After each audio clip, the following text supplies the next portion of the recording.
Hey everyone, it's Ben Hardy here, and in today's video I'm going to be going over the Toyota Tundra. Now I am going to be focusing mostly on the newer vehicles, but I mean the Toyota Tundra generations have been such a long thing. I actually have it up here. The first generation was 2000 to 2006, and now get this, the second generation is 2007 to the present day. So the Toyota Tundra has literally not been exactly the same, but it's been the same since 2007, which is just absolutely ridiculous. And that's why I chose the title of the video that I did, because I'm trying to be funny here, guys. But anyways, in the first part of this video, I'm going to go over the different trim packages on the Tundra, kind of give a brief overview on each of them. And then I'm going to get into the engine and transmission on the Tundra. And then I'm going to go into the different color options you can get, and then reliability, and then we'll just sum things up pretty much. So let's get into it. Now, I don't have every single name to the packages memorized, so I'm using my notes here. But anyways, the Tundra for the 2020 model year, which is what a lot of people will be looking at that are watching this video, is the SR, and these trim packages actually extend for quite a bit of year ranges, basically, because again, they haven't changed a lot with the Tundra. But the SR is like the base model work truck, basically, and so you really don't get a whole lot. It's going to come with cloth seats. It's going to come with a joke of an infotainment system, and you're really not going to get a lot with that truck. So just look at the SR package as kind of like your base model package with nothing too special to it. So if you just want a work truck, basically, then definitely go for that. The next one is going to be the SR5. Now, the SR5 is a pretty cool package because it's obviously just above the kind of like work truck package. But the cool thing about the SR5 is I've noticed that there's a huge popularity with modifying SR5s because it's not a basic work truck, but then it's kind of like, because it's still pretty basic, it's inexpensive, just relative to the other packages on the Tundra. So people do like lift kits on them and make them off-road ready and all that kind of stuff. So if you want like a Tundra that's a good package to, I guess, do like an off-road build on, then the SR5 would be a great package to go for, especially if you don't need all the luxury amenities. The next one is going to be the Limited. Now this is kind of like your entry level into the luxury package. This is where you're going to get the leather seats. Well, leather seats, you guys know what I mean. This is where you're going to get just more luxury features, right? You're going to get a bigger touchscreen with this particular package, and you get stuff like power seats, and it's just kind of like the best way, like I said, is just look at this as your entry-level luxury package. So again, if you wanted to do a cool build on a Tundra and you wanted to keep the cost down, but then you wanted something that had some luxury amenities, the Limited is going to be the package to go for. And if you want kind of all the bells, well, not all the bells and whistles, but most of the bells and whistles, and you don't want to pay a premium for the more premium packages, the Limited is the great route, or is a great route to go. The next one is probably my favorite package, and that is the TRD Pro. Now, the TRD Pro is the Tundra's off-road package, and you can get it in a really cool color now, which is army green, and we'll talk about the colors in the color section, but yeah, that truck looks amazing in the green color. Now, it's going to come with kind of like a unique like exhaust setup where the exhaust come out the side, obviously, to help with clearance on the rear end, and it also just looks really cool. The one thing that's disappointing about the TRD Pro, though, is it doesn't come with really like super capable off-road tires. The tires that it comes with are kind of like in that mix are really just all seasons, and so that's definitely a huge downside to the TRD Pro. Other than that, it comes, you know, pretty fully loaded. It's basically like the Limited, where it's going to have all of the luxury amenities on the interior, and that really is what the TRD Pro is. It's their off-road package, but it doesn't have off-road tires. So if you do buy a TRD Pro, just kind of put some money aside to buy some real tires for the truck, just saying. The next one is going to be the Platinum. Now, that is like your pretty much fully loaded, decked out bad boy Tundra. It's going to have nicer leather seats. It's going to have all the luxury amenities like the Limited. But again, you're kind of paying for the Platinum name. You're paying for a little bit nicer interior materials with this. And then a little bit of unique styling on the exterior, but all Tundras kind of look the same. But yeah, that's kind of the Platinum. It's nothing too crazy. It's just like your upscale luxury package. So if you're familiar with the American brands more, the Platinum's going to be kind of like Ram's Limited or Chevy's High Country or Ford's Platinum or Limited. And then finally, you have the 1794 edition, which they released a few years ago. And it's kind of just like building on top of the Platinum, where it's just a little bit nicer, a little bit more of a custom interior. But again, you can get all the same luxury features with some of the lower down trim packages.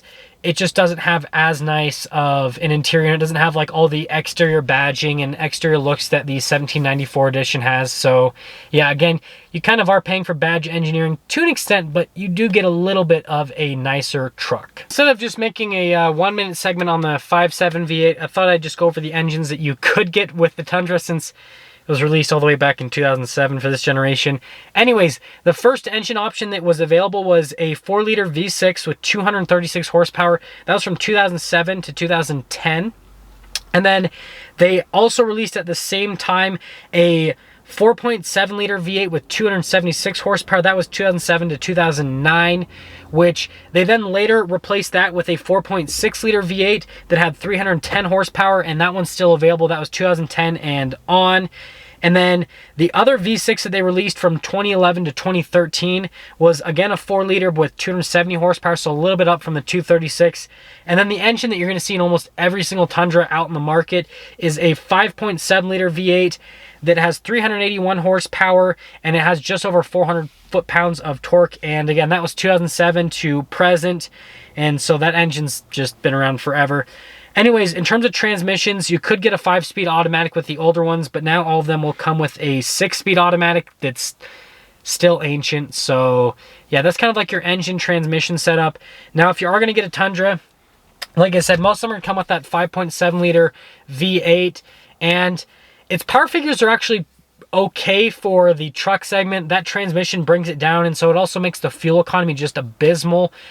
Most of the Tundras, I mean, you're going to be averaging in the low teens in terms of fuel economy, and I know that the EPA may basically rate it at a higher amount, but I had so many people come in and trade Tundras in at the dealership, and all of them told me that they were lucky if they were to get double digits. So just take that into account.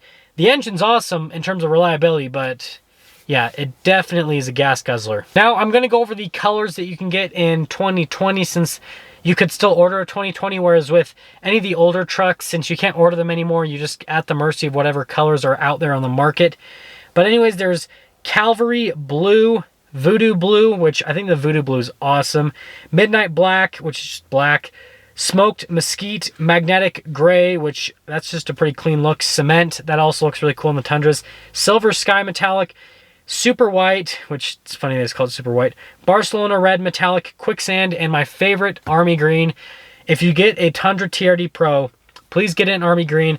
I know that it's the launch color and this and that, but I think that Army Green looks so good.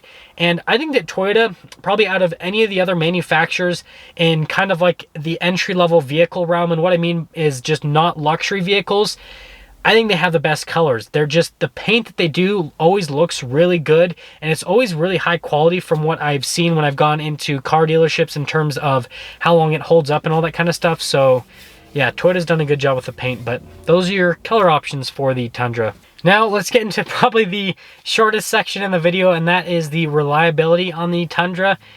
It's really good.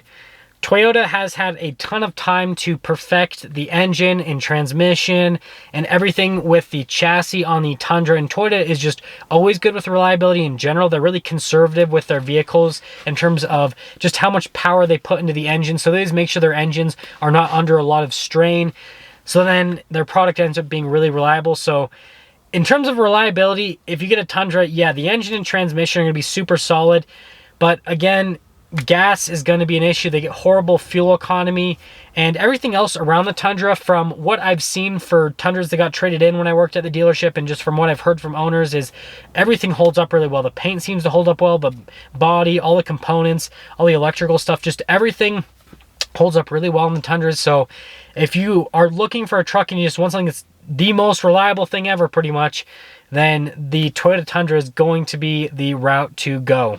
Now let's quickly talk about pricing on the Tundra. So there's a huge price range for the new ones, and then I'll talk about the used ones just briefly. And I think that I need to start talking about the used market just a little bit with these videos.